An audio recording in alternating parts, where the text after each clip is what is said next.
I want you to hit me as hard as you can. There's a scene in Fight Club where he's sitting there flipping through the IKEA catalog, looking at all the furniture, trying to figure out what kind of dining room set defines him as a person. Yes, I'd like to order the Erica Picari dust ruffles. That's kind of what we do, right? We build the house, we buy the car, we start the business. We collect all the things that are supposed to make us feel successful. And then one day, we look around and realize we're working for all of it. It's like Tyler said, man. The things you own end up owning you. And it's not just the furniture or the car, man. Your business can own you. I know mine did. Your calendar can own you. Even personal development can own you. We keep loading the gun with ammunition.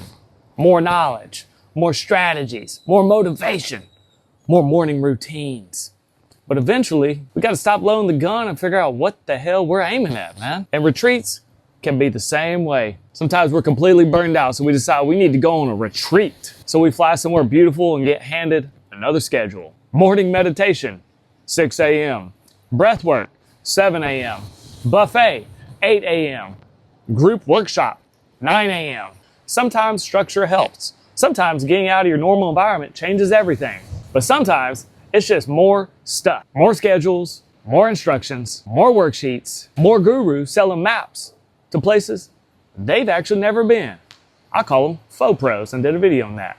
We're living through the faux pro epidemic.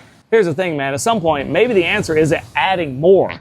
Maybe the answer is subtracting. Maybe you don't need another book. Maybe you don't need another coach. Maybe you don't need another program or another seminar or another morning routine. Maybe you need some silence. Maybe you need to put your phone down, man. Maybe you need to spend enough time away from the business to find out whether you actually own it or whether that business owns you. That's what people miss about Fight Club. In the end, he wasn't really fighting another man, Nah. What did you just call me? Say my name. Tyler Durden. Tyler Durden, you fucking freak. What's going on? He was fighting himself. He was fighting the identity he had created around consumption, approval, accomplishment, and never feeling enough. And I think a lot of men are doing the same thing. We're not necessarily trying to destroy our lives. We're just trying to destroy the part of ourselves that aren't really even us. The part that feels guilty when we just sit still and chill out. The part that thinks a full calendar means that we actually matter more. The part that calls exhaustion ambition. The part of us that needs another accomplishment just to feel okay for 5 minutes. Maybe it's not time for another retreat. Maybe it's time for an anti-retreat. No group schedule, no forced sharing, no worksheets, no morning meditation unless you actually feel like meditating in the morning. Just some time alone, man, to chill. Some time to take a dip in the salt water. Some time to sweat in the sauna. Some time to sleep deeply and sleep in.